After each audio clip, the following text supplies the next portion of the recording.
So what brings you in today? Having issues with my family. Just a lot of tension between my mom and my sisters, and there was a big incident that happened 2 weeks ago at my niece's 16th birthday, and we haven't spoken about it, and I haven't talked to them in 2 weeks. Wow. So it was a big event, obviously, if you haven't spoken to them in 2 weeks. Yeah. Yeah. Okay, so how come that brings you here specifically? This has just been like an ongoing process for us. My family is very dysfunctional. We have arguments. Sometimes there's some physical altercations, and it always seems like it's against me. And like I'm always, I don't know, like I'm doing something wrong, and like I want the relationships with my family. Like it's weird, like I actually miss not talking to my family, and like I feel like maybe if I would have did something different, then the blow up wouldn't have happened. So let me see if I understand this. So it's kind of like you want the relationship with your family, you want to be around them and have that, but whenever you're around them, is it kind of like you become the target or something? Is that Yes. what? Yeah, that's Okay. exactly. And then things just really can escalate. Yeah. And, but it sounds like you're not really understanding that whole process, or why it's you, why you're the target. Is Yeah, and like why do I still want the relationship with my family? Like what does that well, that's say a good about question me? too. Yeah, why do you even still want the relationship if you keep hopping into this and kind of getting emotionally beat up? Yeah. Huh. Okay. So it sounds like trying to figure that out, maybe, is what you're really, so, okay, so maybe that will result in working on better relationships with your family, but maybe it'll result in you just really having more distance from your family too. But either way, it sounds like this isn't a good position for you to be in that you're in now, right? Yeah, and I just, whatever decision, I want to be okay with it, because I know it's not healthy, so I just want to be okay with whatever decision. So wanting to be okay with either decision, that sounds pretty clear then. Okay. What will being clear about whatever the decision is, what will that give you in your life? I think that it would just give me peace of mind. I've been really sad about it. I cry a lot about it. Just peace of mind. Peace of mind and peace in general, too, it sounds like. Yeah, yeah. How else will that play out for you? Having peace of mind and this general peace and not this conflict and being the target anymore. I think that I'll feel better about myself, because I'm always questioning myself. Like, is there something wrong with me? Am I screwed up in the head that I want to be around people who treat me the way my family treats me? It would allow me to stop second guessing myself and doubting myself, and so. Yeah, so there's a lot of benefits that would come with that, for sure. Yeah. So currently you are doubting yourself, second guessing yourself, you don't feel peaceful, and there's conflict that you're always around and all of that. So it's kind of the opposite of all that, huh? Yeah. Yeah, okay. All right, so what's keeping you from having this clarity? I guess that's what I'm not fully understanding. Like, it's almost like you've got these two paths. Like, I could, have distance from my family and possibly have peace, or I could figure out what's going on with this whole thing and have peace and be around the family. But you're not clear which. So help me understand that, kind of the crossroad that you're standing at. Like, how is it that you're not clear on either one? Well, my family is all I have. I was raised very religious, so the Bible says, you're supposed to honor your family, and so I don't want to turn my back on my family. So I feel like if I completely cut them out, like my family is all I have. I don't have anybody else. And working on the relationship, I've tried. I don't know if I've necessarily gone about it the right way, but it's like whenever I say, let's try to work on the relationship, they always just want to sweep everything under the rug, and nobody wants to address anything. And then when I want to address something, the conflict comes up again. And like I'm made to like, why can't I just let stuff go? And, Yeah. you know, that was in the past. And Yeah. so, Yeah. So if you engage with your family and want to make things better there, it's really kind of like you're the only one that's motivated to do that, because no one else, it sounds like, yeah. is on board with that. Yeah. It's kind of like, Mm-hmm. I just wonder in my own head if that's why they kind of point the finger at you, because you're the one that's kind of like, we need to make this better, and they're like, you know, Mm-hmm. it's not broke, why are we trying to fix this, you know, and you're the problem, you know, because you're the one that's wanting to fix it. I'm just guessing here, but that's just kind of interesting, because there isn't motivation on their side, but there is on yours, Mm-hmm. which leaves you kind of confused of like, gosh, what do I do? Yeah, Yeah. It's a tough place to be. it is. Yeah. It is. And another thing is I have a son, so, you know, I don't want to completely cut my Right. son off from the rest of the family just because, you Mhm. know, the adults can't get along. That doesn't seem very fair. Yeah, that's true as well. Denying him from that opportunity to have family and everything as well, too. Yeah. What else is difficult about this decision for you? Maybe I'm a little bit worried that maybe they're a little right. Like, if nobody else wants to address something and I'm the only person bring up a problem, maybe I'm actually the problem and not the situation. Yeah. So maybe Okay. they're right. If they were right, then what would they be right about? Like, what are you making a big deal out of that's just not a big deal, or what? I don't know. If they were here talking right now and not you, Yeah. and I was like, you know, That tell me what her problem is, what would they be saying? yeah, that like I'm just dramatic and that I need all this attention and that I'm always like a victim and so that I'm never happy and that everything is going wrong and it's going wrong in my life because I'm causing it and Right.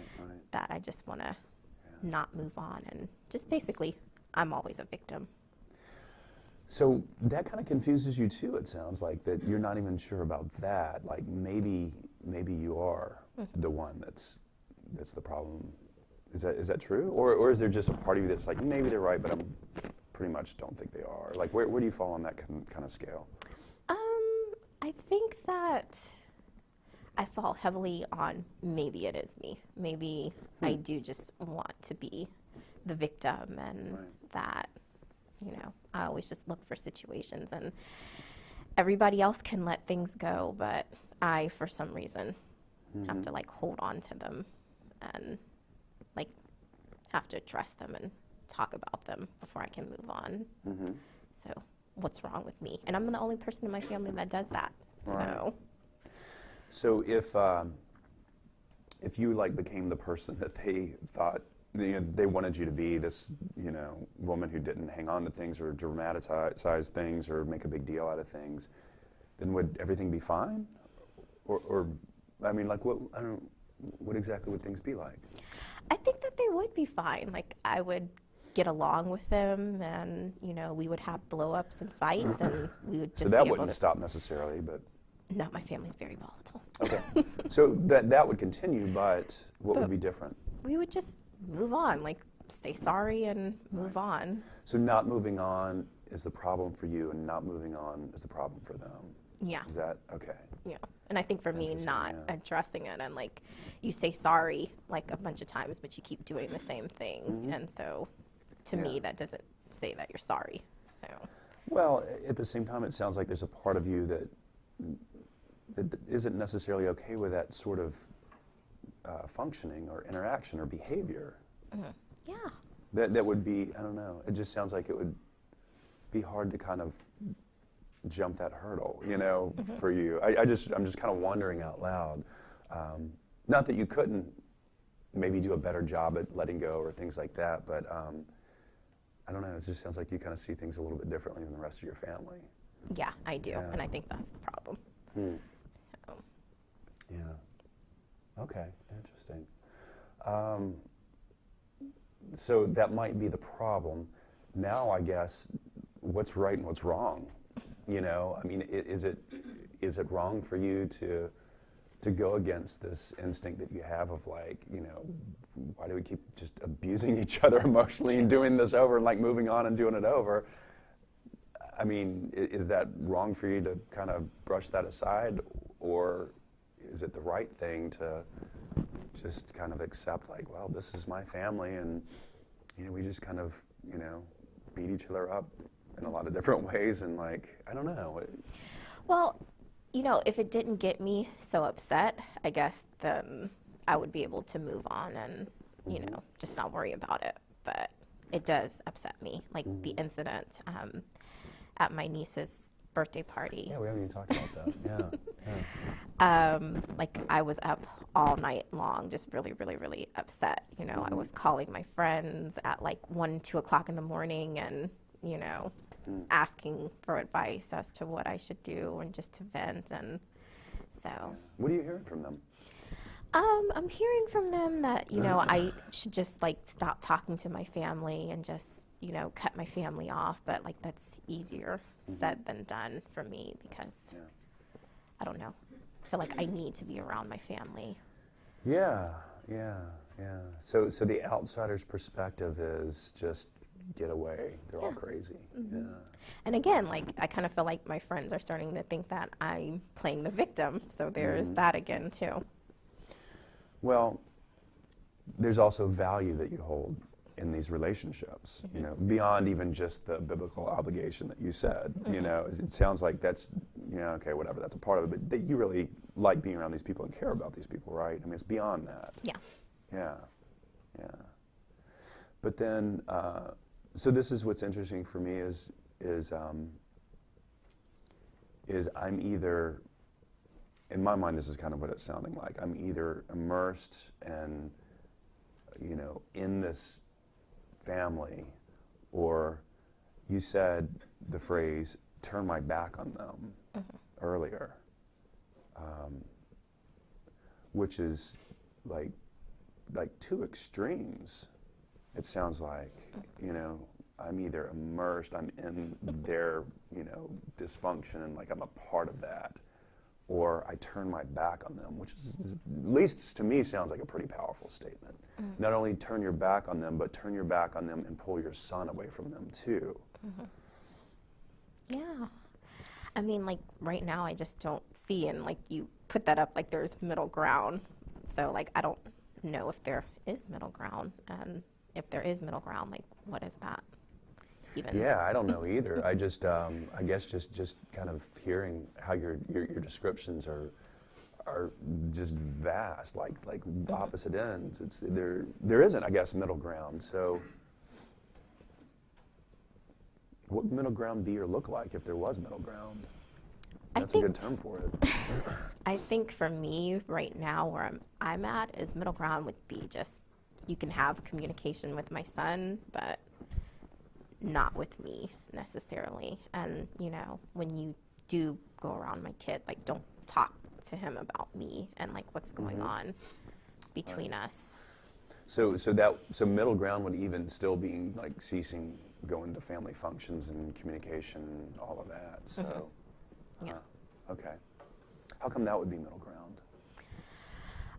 Because I know that, well, I feel like I know that they're not going to change, and you know, they're still, and it's still going to bother me because it still hasn't been properly addressed, and you know, I don't know, I just feel like no one is listening to what I'm saying, and again, everybody thinks like I'm this whiny victim and that I just want issue, and I just feel like if I go around them, then that's what's going to happen, or we'll get into another fight, one of the two. Right, yeah. Is that just in general, whenever you're around them, that might happen, or just now because things are still kind of hot after that whole incident? There are times where we get together where there's not like a big explosion, but well, if you hold that much value with your family, I'm guessing there's probably a lot of times that are like decent and okay. Yeah. That are worth going back to, because you seem like a smart woman. You're not like it was just constant misery, you know. Yeah. So there's got to be some misery involved, but like there's enough good times to where Yeah, there is. There is, but here lately it's just been, really volatile, and I just don't want to be around that. And maybe my family's right, maybe because of all the things that happened in the past that I can't seem to let go of. Maybe that's why I want to stay away as well, too. So you said here lately. I guess I'm wondering if your middle ground plan, at least maybe short term, here lately, because there's been so much of the chaos lately, maybe that is a good plan, at least, because of here lately, this stuff going on, at least short term until you can figure it out a little bit more. I don't know. Did you come up with a good plan, do you think? I mean, is that kind of the direction that you maybe? That would be good middle ground for me. The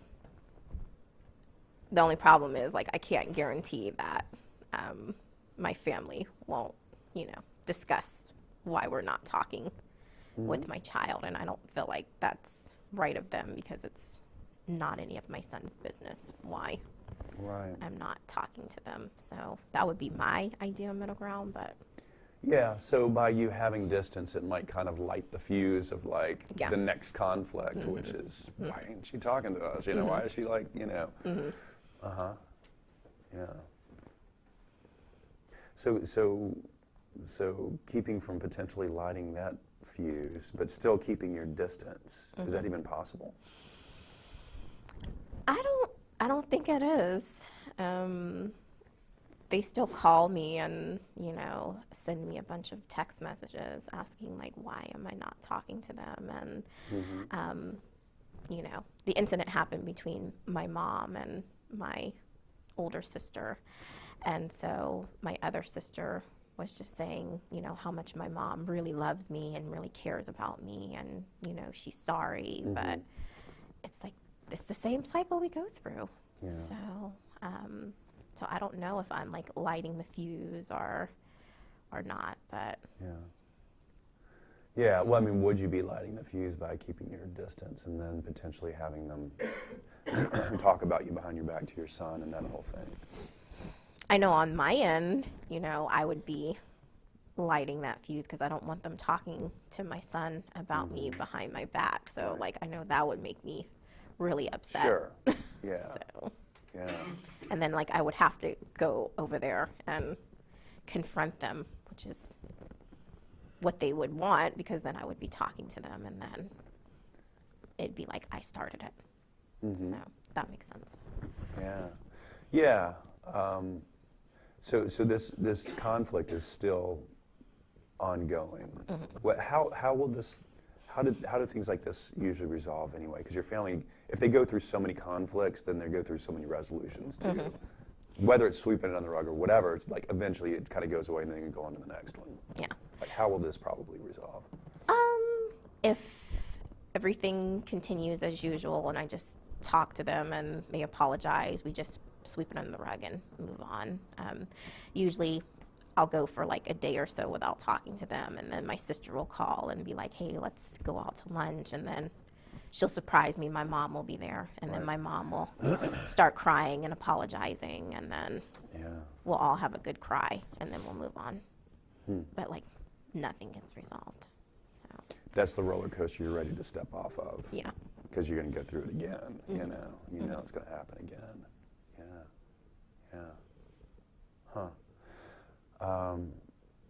Who most wants resolution? I think I do. Wow. Out of everybody. I mean, I just say it's interesting because I expected you to pick somebody in your family. No. But I guess that makes sense because you're the one that sounds like feels things more strongly than everybody else, or feels things differently than everybody else. Rather than conflict is normal, you should accept it. Like, you're like, no, this isn't, So that would totally make sense. Yeah. I want it, because I don't think anybody feels like there's anything to resolve. I think everybody just thinks that this is how we are, and why aren't you like this? Right. Yeah. Well, certainly resolution is going to be difficult to attain by lighting the fuse of, lighting the fuse being like keeping your distance, that's going to. So I have to talk to them? I don't know.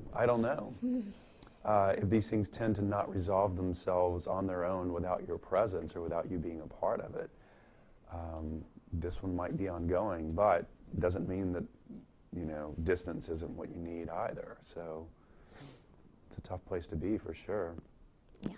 At the same time, the value that you hold in your family and the value that you hold in resolution, there's a lot there, for sure. Yeah. So how come? So it sounds like, or is allowing the family resolution by you coming back and doing this, is that kind of like justifying their behavior in a way, or is it like? Why is that a hard step for you? I guess because in my mind it's like, why not like work toward resolution and then distance, But for you it's like, I don't even know if I'm going to step back in for resolution. I just want the distance. Mm-hmm. Yeah, to me it is like justifying. Like if I were to go back, like to me that's saying that this is okay and it's okay to treat me like this because I'll just keep coming back and everything is all good. And, to me, I think that I want them to work. If they want me around, then they should have to work towards, me being around. Right. Yeah.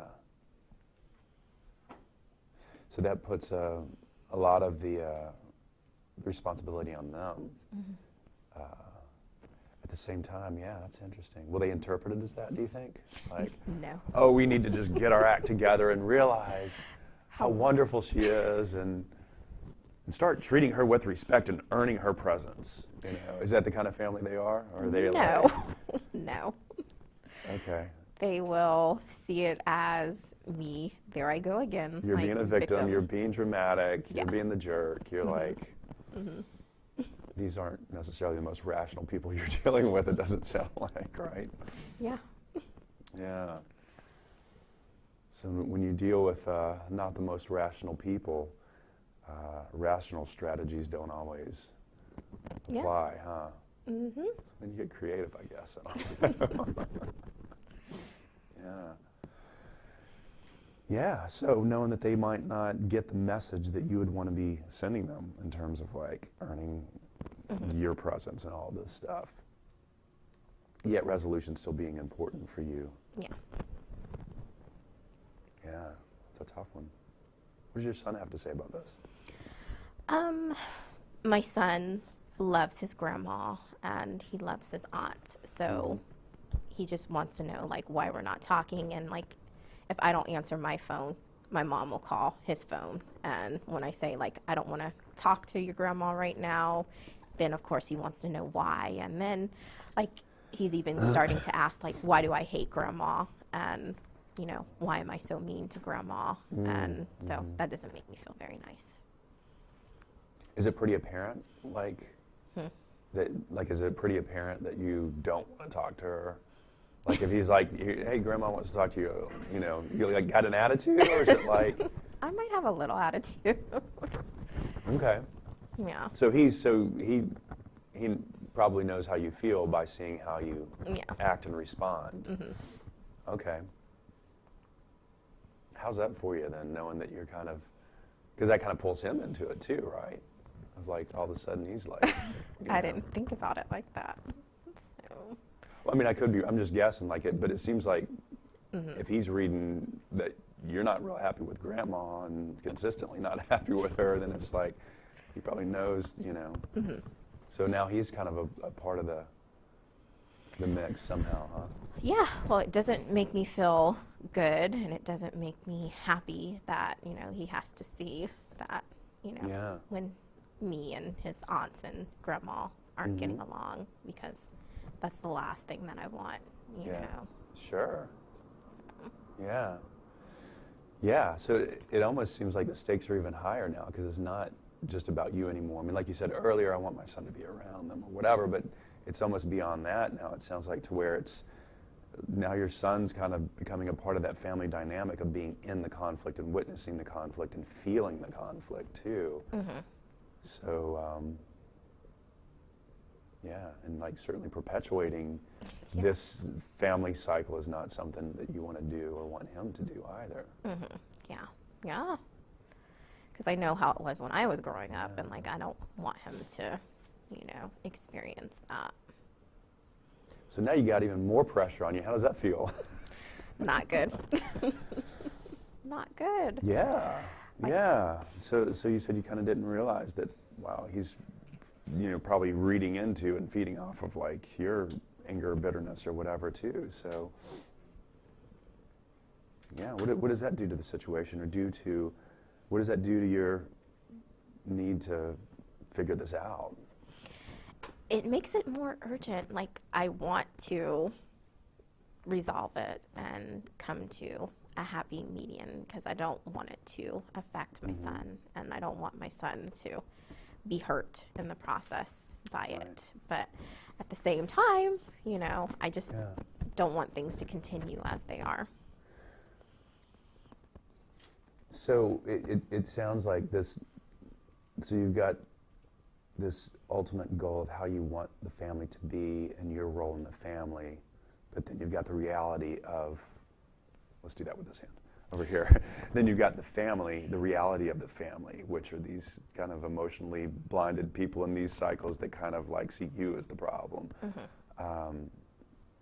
So your ultimate vision for yourself and the family, and then the reality of the family is right here. Again, it's kind of, maybe it's just me creating this, but it seems like there's kind of almost like extremes again of like, I really am not, I don't want to budge until I can get what I want. The reality of the family is they're probably not going to give a whole lot of what you want, but then now the stakes are higher with your son being a part of this, and now there's more of a sense of urgency. So I'm wondering if that creates more of a sense of like, in my mind it's kind of like, maybe she should just go for what she can get from the family, but at the same time, be willing to compromise that somewhat too, which doesn't sound great because, I don't know, you don't want to get sucked back in, but you're also in a situation now of completely pulling yourself out. Yeah. And then your son's affected by this too. So, I don't know, what's running through your head is I'm kind of like, I'm trying to put myself in your shoes and like, geez, what would I do in this situation? Oh my God. So, but I am hearing kind of this, this vision that you have, and I really want to, this has got to be for the family. If they don't provide this, then I don't know if I'm willing to do anything. And like the reality of the family is like, we're probably not willing to do much at all, but we do want you around because we love you and care about you. I don't know. Yeah, which one running through your head? Well, when you say the word compromise, like if I felt like I was able to compromise, but like I can't give them inches because they take miles. So if I go back a little bit, then I know me. I'll be sucked back into all of that, and or maybe it's not them I can't give inches to. Maybe it's me. So. Well, I wouldn't guess going back into it the same way as you've done in the past would be the smart thing to do. Okay. It would need to be a different way, with a different, I don't know, message or different behaviors or something. I don't know. I don't know what that would look like, but I certainly wouldn't want you to do what you've already done, because that's going to yield more of the same. Okay. Which is going to be them taking a mile when you give an inch. I don't know, any thoughts about that? I get what you're saying, like going back in, because before, every time I would just go back in and just be like, whatever, forget about it, we'll move on, even though my feelings are hurt, and not establish any type of boundaries or anything like that. And then just, I guess, leave myself open for them or for us to do this again. So maybe, I guess, just going back in it with, boundaries. And I don't even know what those boundaries look like right now. So why'd you use the word boundaries? I like that. Because right now I feel like I don't have any boundaries with them. Like they're able to say and do whatever they want towards Yeah. me, and Yeah. it's all good. But if I turn around and do the same thing, then, Mm-hmm. you know, they'll be hell to pay. So I think we've arrived at a really critical point, which probably needs a little bit more of your time and attention, which is this idea of boundaries. I like that. So, so what I'd love to do is have you put some more thought into that this week. Even maybe one thing that's super effective for a lot of people is getting out of their heads and getting stuff out onto something, and journaling can be super helpful. Even like letter writing, writing letters to members of your family about the boundaries that you want, or just, that they wouldn't ever receive, but just kind of writing this stuff out. Anything that might help, and talk to your friends maybe about this as well too, anything that might help you, that will help you get more clarity on this boundaries thing, because I think it sounds like this needs to marinate a little bit longer before you actually do anything. Because you going back, if you so choose to do, into the family needs to be done in a very strategic way that's different than you've done before. So it sounds like I'm hearing from you that going slow is going to be better than just hopping in and going fast, even though there's somewhat of a sense of urgency because of your son. But, I don't think a week is going to be hugely compromising because he's been around all of your craziness, with the family and everything for many years now. Yeah. And change is also slow, especially within systems, family systems. And these things take time. So I think a thoughtful approach, as you're already doing, I mean, you're coming to talk to somebody about this, Well, my friends won't listen to me anymore, so. Right. Well, that would probably be a best fit for you. So let's do that. In the meantime, the only thing I'm thinking about, like if your family's still calling, over the next week, what can you do to keep from lighting the fuse? Just at least to buy yourself some time, what's... Would blocking their numbers be an option? Well, would that be lighting the fuse, though? Like pissing them off even more, like getting them more irate? Or how could you still keep an arm's distance for, 5 or 6 days or so and still... I guess I could just, I don't know, establish those boundaries, explain to them like what's going on, and just like right now I just need a break. And I'm not saying that we can never ever talk again. I just need a break for a week. Okay. Oh, that might, okay. So if you set a time limit on it, that might be more acceptable. So just some time to think and just have some distance, but then, yeah, okay. How does this feel for you? I feel a lot better. I feel a lot less like it's not just all me, and that maybe like I'm not just the person that loves to play the victim. Maybe there is something wrong with my family. So yeah, okay. So that makes me feel better. All right, good. And does this sound like a good pace and a good plan as well too? I mean, I know you're not walking away with any magic, solutions or anything here, but I don't think that's realistic for your scenario either. Yeah. Yeah. It sounds like something I can work towards, and the pace is fine. Yeah. Okay. All right. Cool. All right. Well, let's get back together next week and see where you're at. All Okay. right? Thank you. All right. Thank you.